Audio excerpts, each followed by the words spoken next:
So after we have that Huge booty attack. Easter egg, we're now Now going... we jump on the horny taxi. Now we have to go find Captain Quark, because we know he's on this planet. He is on this planet. So we have to go find him. I am Captain Quirk. I can't do the voice that well. Yeah, Captain Quark. He's not trying to do a pirate accent. He's not trying to do a pirate accent. He's trying to do William Shatner's Star Trek voice. I tried to do it as well. No, they didn't. It sounded like he was doing a pirate voice. Oh, Captain Sparkle, Starship Enterprise number. Buy 69 of that ammo. Way to go. This is more innuendo. This Dude, probably fantastic. so many. It's better than Duke Nukem Forever, where like one weapon just had 69 ammo, and it's one of those rapid fire ammos. How bad was the Hive scene in Duke Nukem I haven't Forever? played the game. I saw a Let's Play of it, and hold up, wait. All I heard is it's the most insulting video game level ever conceived. I don't know, but I saw a whole Let's Play of it, and hold up, wait. I will describe the condition of. Hold up, wait. The person who was playing it, like the very first part was just like, fuck yeah, I'm playing Duke Nukem. Halfway through, he's binge drinking every single time he dies. Last part of the game, he says like, I want the hours of my life back. I still played the game eventually because of the legacy. It was tragic. That's kind of the only reason people. That's it. Like, That's why I want legacy. the legacy, not because I think it's not like how I was for 06 stupidly. Where I was like, is it going to be as bad as it's made out to be? Because at that point I hadn't seen anything of 06. This okay. I'm playing only. This I want to play only for the legacy. All right. So have you seen Dragon Ball Evolution yet? No. I'm gonna wait till I've watched more of Kai first, because I can't be. Well, you don't need to. I know, but I might as well just finish watching that first. You mean like finish, like up to the Watch latest? a bit more anyway, further than like just. For him to get a feel for it. So we're using the hydro displacer now, and it basically allows us to use I forget what they're called. I think it's called like hydro faucets and hydra something else. But so water something and water something. I forget what they're called. But they allowed, see how I was lowering and raising the water level? That's basically how they do it. It basically allows you to transport really big amounts of water around using the faucets and whatever they're called. Oh yeah. It's basically in water level. It's basically in water puzzles. Now I hate this part. This part was really annoying when I was younger. We're racing against time now because we're in the sewer system and water's rising. You opened up the floodgates. Oh god damn it! The flood is coming. And the water doesn't stop rising. So if they're not fast enough, they're gonna drown. Lovely. Labyrinth zone. Sorta. Not as bad. No, they're nowhere near as bad as Labyrinth Zone. But that's just. I kind of like. Labyrinth Zone as a whole. I mean, but that's just because Labyrinth Zone is just a Blair zone. But I'll get to that when we do Sonic 1. Don't die now. I'm not gonna die. It's still climbing. Yeah, it's still going up. Ah, so shit. when does it stop? Eventually, really high up. We're coming up to the end though. Just stick to the top. Just stick to the ceiling as much as you can, and press. You have to press X to swim upwards, and if you just keep holding X, they'll make it. See, there we go. There we go. That's it. Oh, it stopped. Yay! And we had to do that to meet Quark. After an This is the elevator Is it just song. me, or is the elevator sort of spinning? That's It is. Like, I know the camera makes it look like it's like just rising up, but the way it's kind of angled, it looks is. like. All right. But so we've reached Captain Quark's trailer. Unfortunately, it's not going to be that easy to get in.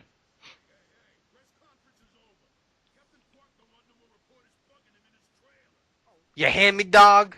Thought that was insensitive. I apologize.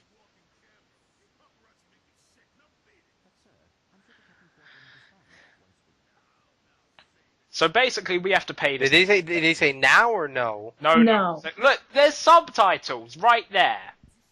Well, sometimes they get it wrong. True.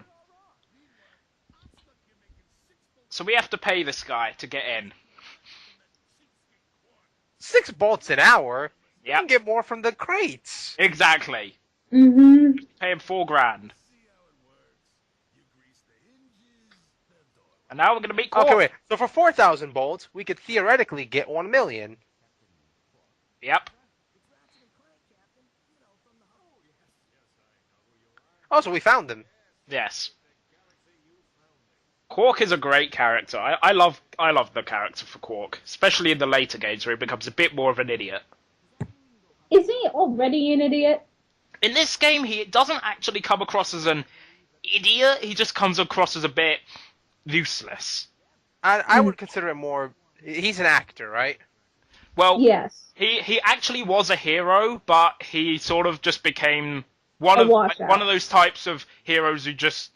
one of the sorts of people who does it for the fame. And, is like all trying to be just like the most famous guy in the world. Do you get what I mean? Mm-hmm. Shh, I'm burying my wife.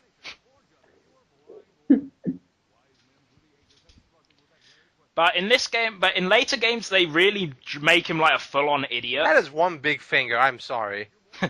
He is a very tall guy. The big booby lady. And after he saves her, he's gonna do front and back flips.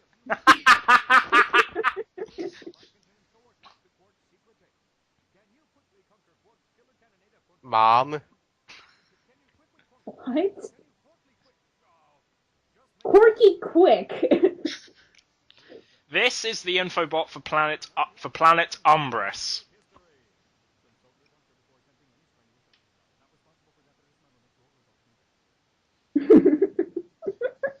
The theme of this. Call in the next 5 minutes. I love how he has the microphone.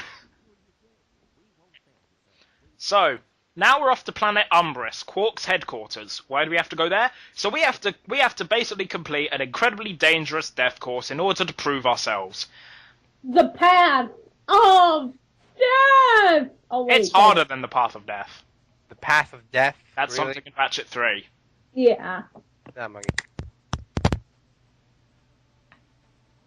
Come on, park. Park That's there. the shark over there in the bottom left. Oh, yeah. If you jump into the water here, a shark does eat you. Just like in Jak and Daxter. Is it one hit KO or is it? Yes. You've played the original Jak and Daxter, right? Me? Or any of the Jak and Daxters? I've played. I don't really remember which one. Have you ever gone into the water and just tried swimming far out and you just get eaten by this giant fish monster? Well, when I say I played Jak and for Jak and Daxter, this is my third friend. I had 3 different friends. I get it. All of them had. Yeah. All right. I would watch him play Jak and Daxter. I myself would play. But if basically in Jak and Daxter and in this game, if you tried swimming out, you would eventually just get completely eaten in one gulp by a giant shark fish monster thing. Okay, so it's like 64, Mario 64 and Banjo. Kind of there, but you can't even see it. It just appears and you die. That's just because it's not meant to be like water you can swim in. Although I love this cutscene.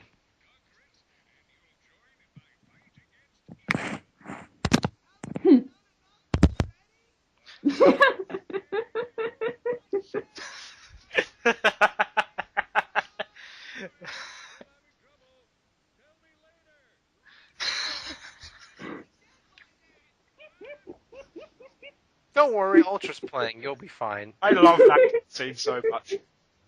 So now we're at Umbris, Quark's headquarters. We have to complete the death course. So does the death course lead to the Death Star? Yes. No.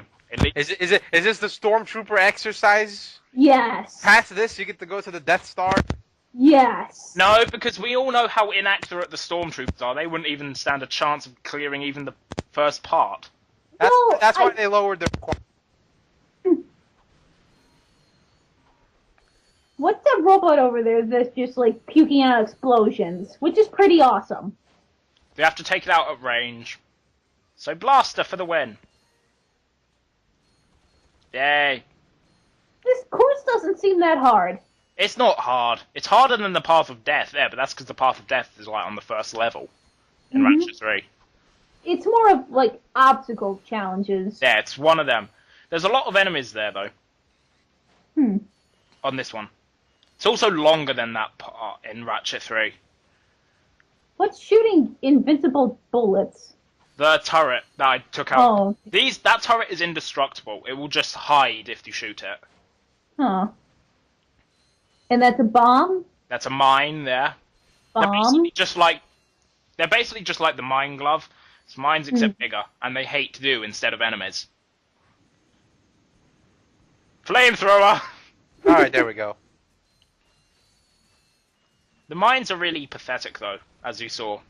Yeah, just one shot takes them out.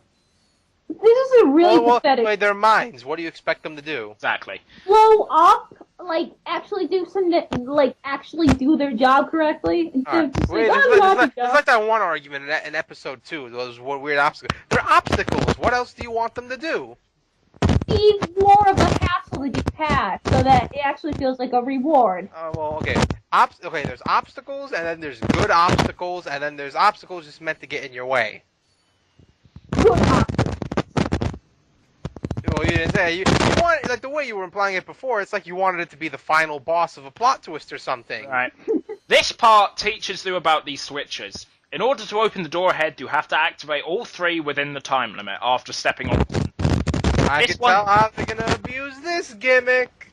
It's just on this level, really. Oh, okay. But they do it on a couple of others, but it's mostly on this level. That one was just teaching, you know, you have to hit all 3, and then they start to get a little more spread out. Wait, hold on. Is it the minute you step on one, the timer will keep going, or if you press the second one, the timer will kind of reset? It's all one time limit. They're generous enough with the time limit, and if you believe me, they're not hard to do. No, come on. I want to say something about the Comet Strike. That's the move where you throw the wrench out and it goes like a boomerang. It's much better in later games because of one thing they changed about it. Once you throw out the wrench in this game, Ratchet locks in place. And he can't... In later games, he can move whilst the wrench is in the air. So, you can throw it, move, and it'll come back to you still. But in this game, once you've thrown the wrench, that's it. You can't move until the wrench is back. Which is annoying. Yeah, I don't like that. So where's that annoying turret? Right there. Yeesh. Believe me, they're not hard to dodge, considering how slow the bullets seem to be. It's not how slow it is, it's just like... How obvious the line of bullets are? Well... Of course, with my bad vision, it kind of looked like that thing was just shooting lines, like very small lines. It looks like a line, that's it. It looks like a line. Well, then okay, then I'm guessing not going blind yet. These 3 switches are for a gold bolt. Really? Yeah. This tower we're next to, we just jumped around, these open the door. You'd think like a normal person would just pass by it. I did. This one took me a while to find, actually. Even though it's quite obvious. Yeah, because, like... When you think about it, it's one of those ones that when you think about it, it's so obvious, but it's just not something you would think about. Well, knowing me, I would, like, try to explore, like, every place. And then earlier you said you wouldn't do that. Well, I'm saying, I would explore, but I wouldn't think of turning around and jumping on a platform that I was, like... interacting with before, when I was interacting with before. And then, like, do, like, the catwalk. It was the same thing as the last one. Both the same. This is the hardest part with the hardest one of these Switch puzzles in the level. It's also one of the last ones. It's a bit of a maze. You get enough time, but because I like to collect all the bolts I can, I go through and just collect the bolts and take out some of the enemies, like these mines. There's a lot of crackling on the enemy side. Yeah, there's a lot of cracking. My god, it's loud, this part. Just, like, turn on all the noise makers. Yay! Noise. Is there a way to turn them off for good? No. That should be good. Yeah, okay. That's better. Yeah, it's not too and it's back. Again. It's not too hard to do.